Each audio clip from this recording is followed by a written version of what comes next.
खामगांव शहर के मस्तान चौक स्थित मस्जिद के सामने वाले प्रांगण में 18 मार्च को राणा फाउंडेशन एवं राष्ट्रवादी कांग्रेस पार्टी के संयुक्त तत्वावधान में भव्य रोजा इफ्तार कार्यक्रम का आयोजन किया गया।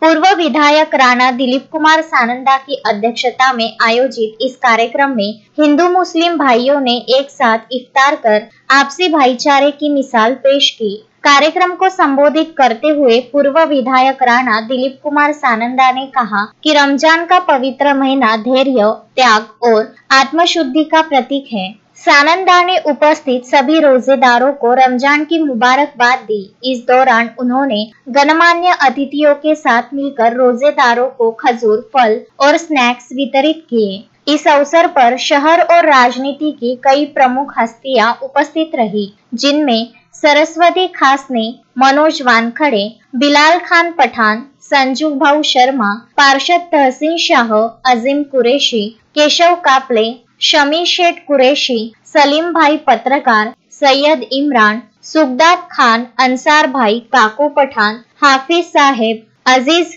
चायवाले, वाजिद कुरैशी, अंजुम पठान शामिल हैं। इफ्तार के समय मस्तान चौक का नजारा बेहद भावुक और उत्साहजनक था। हिंदू और मुस्लिम भाइयों ने एक दूसरे को गले लगाकर मुबारकबाद दी और शहर में शांति व एकता बनाए रखने का संकल्प लिया। कार्यक्रम में पीस कमेटी के सदस्यों, पत्रकारों और पूर्व व वर्तमान नगर सेवकों सहित बड़ी संख्या में नागरिक उपस्थित थे।